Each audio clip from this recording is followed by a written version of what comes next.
Push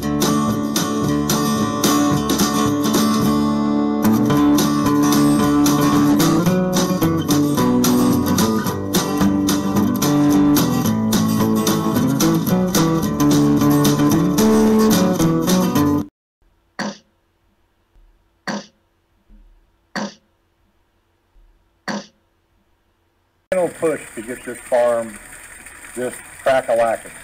As far as the Mr. Donut franchise, it's not 100% never going to do it. It's just you know, when I first looked into Mr. Donut several years ago, franchise fee was 50,000 pesos, and as it turns out, that franchising fee has doubled. It's now 100,000 pesos. Down the road, who knows? And down the road, you know, a restaurant is also in the works. Yes, good morning, guys, and welcome. That was Fatso on his live stream last week. The con man, the Bosshog con man, sat on his throne, giving out his prices for Mr. Donut franchise, and he hasn't given up on Carnos. And the question is this, Brian, why don't you just go and open Mr. Donuts or Carnos, and if you fail or if you make a profit, come back and tell us. Don't tell us beforehand. But he won't, because that's the way this con man works. Someone using dishonest methods to trick people into giving them money. He's done it for 7 years, and there he is, sat on his throne in a shack, a rundown shack, giving out business advice and prices for franchises and what he would do with 2 million pesos, and he hasn't got a pot to piss in. He's an e-begging scumbag. And he's hoping that some simpleton will fall for his lies and his conning ways and send him money. That's the way he works. But he's not finished yet, because on his live stream last Sunday, he got into the price of food and how inflation has made food prices rocket. Listen to this barefaced, lying clown. Especially, you know, the cost of food now. It's just, I know inflation is everywhere, and it's preaching to the choir. But we went down and spent almost 16,000 pesos on groceries 3 days ago, 2 or 3 days ago. So there you are. The Bosshog beggar caught again in another lie. He went and spent 16,000 pesos, nearly 300 bucks, he says, on groceries the other day. But it was only last week, Brian, that you told Marley that you spent 3,255 pesos, and Marley got more than you. So, if you spent 16,000 like you've just said, then what about Marley? You spent 16,000 and we didn't get a lot. Well, on the 4,000 you send for your son Blake, Marley will get even less. What an absolute lying scumbag you are. But the lies continue, because he then started talking about the tilapia, the reborn tilapia that is doomed to fail. Mr. and Mrs. Wong had a question for Brian, and the swamp tard made this reply. Listen to the clown. Mr. Buong and Mrs. Buong. Hey Brian, I read a blog about a guy who started a tilapia pond in the Philippines. He essentially he essentially always lost money on tilapia, but he used the pond water to grow vegetables and made enough on that to profit. Well, you know, there is that as well. I think Mr. and Mrs. Boang are taking the piss out of you, Brian. They were talking about you because you've never made a carrot at tilapia. I'm sure over time the pond water has helped our field. But I want to, you know, I'm kind of at the final stage here. If I can't make money by saving money with the duckweed, then I'll pull the plug on the tilapia. I keep hoping that the price will go up, because for years the price of tilapia has kind of stayed the same, but the price of feed has almost doubled during that same time frame, and so it's made making a profit raising tilapia making it a challenge is the right word. So, not only is the local lad a con man, he's also a fool, because he sat there saying that he's been open and praying that the price of tilapia would go up, because the price of feed is making it almost impossible to make a profit. Can you believe this big wheel businessman, this man that sits there giving out advice, hasn't worked out a business plan, costs, overheads, and the likelihood of any kind of profit? He's going in there, rebirth of tilapia he calls it, and he knows himself it's going to fail. Now, is that a businessman, or is that a swamp tart? Most people go into business to make money, to make a profit.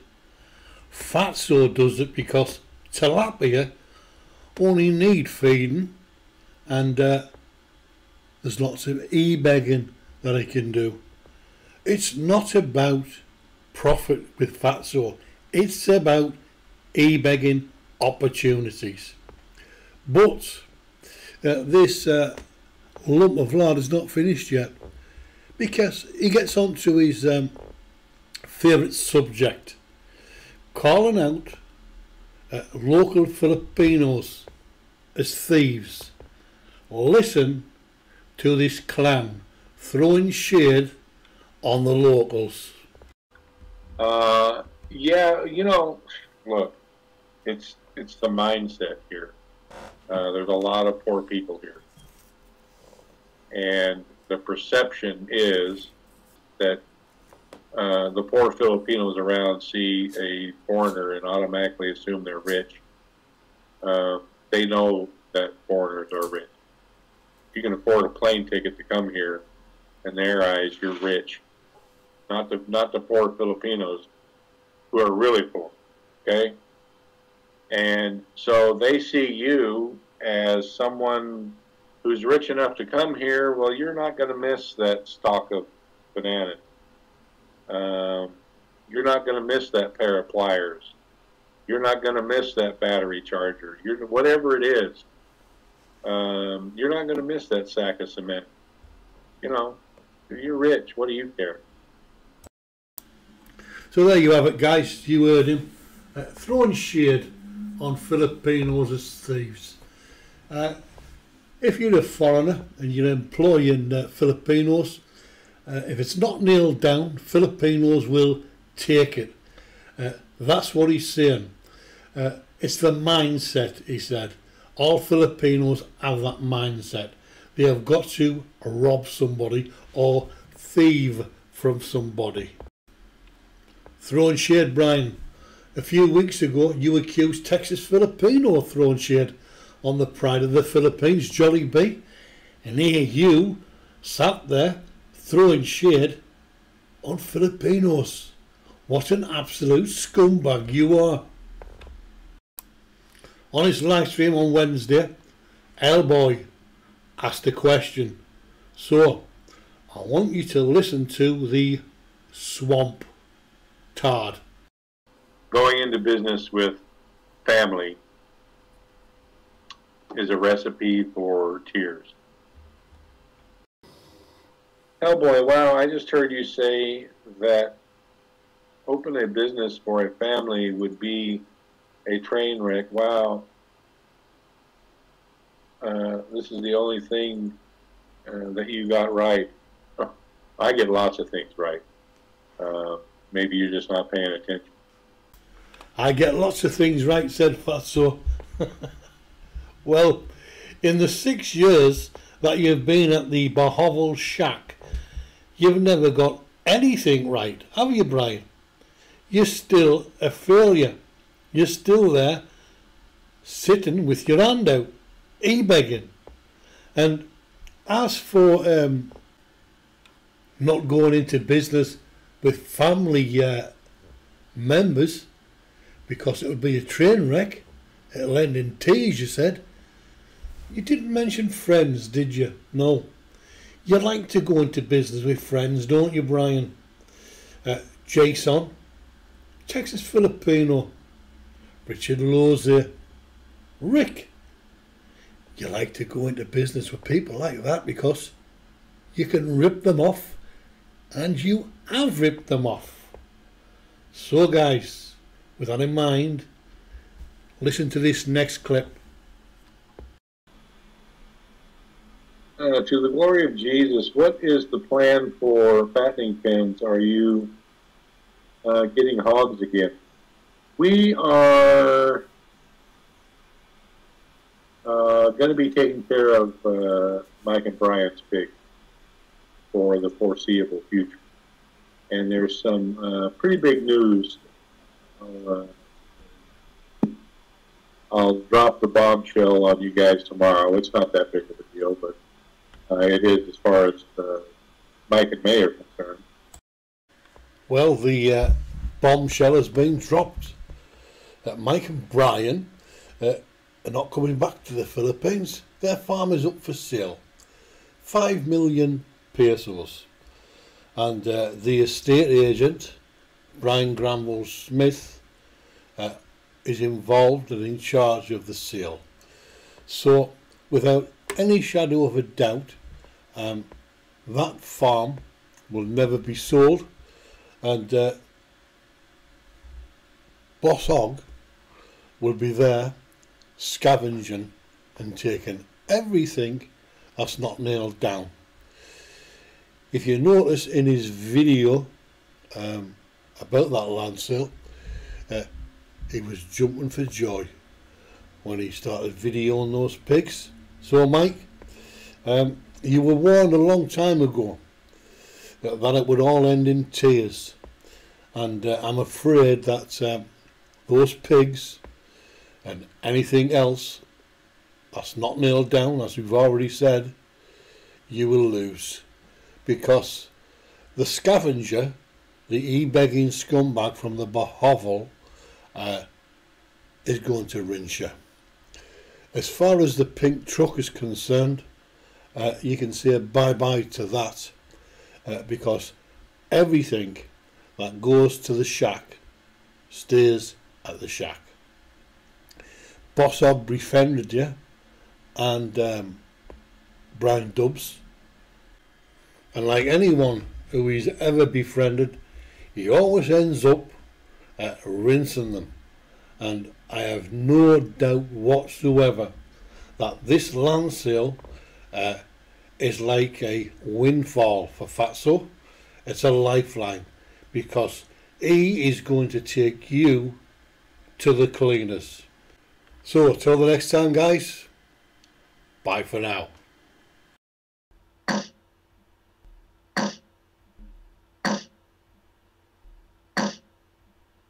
Final push to get this farm just crack-a-lacking.